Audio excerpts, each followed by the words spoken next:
Your first step in solving a one-dimensional motion question is to draw a picture that represents the information described by the question. So in this case, we have a bolt that begins at an initial height of 90 meters. It is dropped and then falls back down to ground level. And the next thing we would do is write down the given information. Now, the fact that the bolt is dropped tells us, implicitly at least, that the initial velocity of the bolt, of course, is 0 meters per second. We know that the acceleration of the bolt is negative 9.8 meters per second squared because it is in free fall.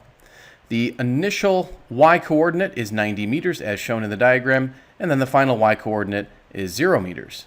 And it turns out that it's going to be useful for us to calculate how long in seconds that it takes for the bolt to reach ground level. So in other words, we're going to calculate the time. What you'd want to do is then look at the list of equations, keeping in mind that we're using the variable y rather than x, but otherwise you'd look at the equations, try to decipher which one would be useful to you in calculating the time, and hopefully you would arrive at this equation as being the correct one. So we will rewrite it, but we will re-express it in terms of y-coordinates rather than x-coordinates. After doing so, we'll plug in the known values. So we have the final y-coordinate minus the initial y-coordinate is equal to the initial velocity multiplied by the time plus 1/2 times the acceleration times the time squared. And now we'll solve for time. So we can subtract on the left side. This gives us negative 90 meters. These terms cancel out. And then we have 1/2 times negative 9.8, which is negative 4.9. We'll then divide both sides of the equation by the negative 4.9 meters per second squared. And when you do that, you get about 18.37. This would be in seconds squared. Finally, take the square root on both sides, and you will have the time required for the bolt to reach the ground. And this is going to be useful to us. Now, we go back up to the question, and we recognize that they're really asking us about the last 20% of its fall. So if we were to mark that on the diagram, it might be about right here, since this distance here is about 20% of the total.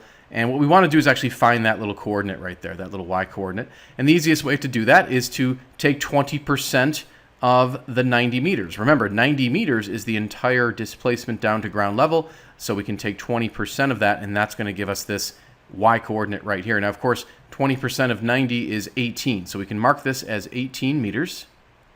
And our strategy will be as follows. Remember, we already have the total amount of time it took for the bolt to fall the entire 90 meters. That was the 4.29 seconds. We can mark that on our diagram. And what our strategy will be is to figure out how long it takes the bolt to fall to this point right here. Now, once we know that time, we can simply subtract it from the 4.29 seconds, and of course, that's going to give us the amount of time it takes the bolt to fall that last 20% of its journey. So again, our goal becomes to find the time that it takes the bolt to fall from 90 meters down to 18 meters. So we're basically going to proceed in the same way as we did before, except our final y-coordinate will be 18 meters. Our initial y-coordinate is still the 90 meters. We're going to have the same acceleration and the same initial velocity, so why don't we just go right to the equation. Remember using this equation right here. So the final y-coordinate, 18 meters, minus the initial y-coordinate of 90 meters, equals, this term is still going to cancel out, so we might not need to write it, plus we're going to do 1/2 times negative 9.8. So this is still negative 4.9 meters per second squared times time squared. 18 minus 90 is negative 72. We will omit units for clarity for the moment. We'll divide both sides by the negative 4.9. This gives you about 14.7. That's actually in seconds squared. And then we'll take the square root, and we can see that that time is about 3.83 seconds. So recall our strategy. We now know that this time was the 3.83 seconds. The time required to go all the way to the bottom was the 4.29 seconds, so we will subtract those two numbers in order to get the time required for the last 20% of the bolt's journey. So we'll call this perhaps delta t. We'll take the 4.29 seconds, we will subtract off the 3.83 seconds, and when we do that, we will end up with the time difference of about 0.45 seconds. And that becomes the correct answer to part A of this question.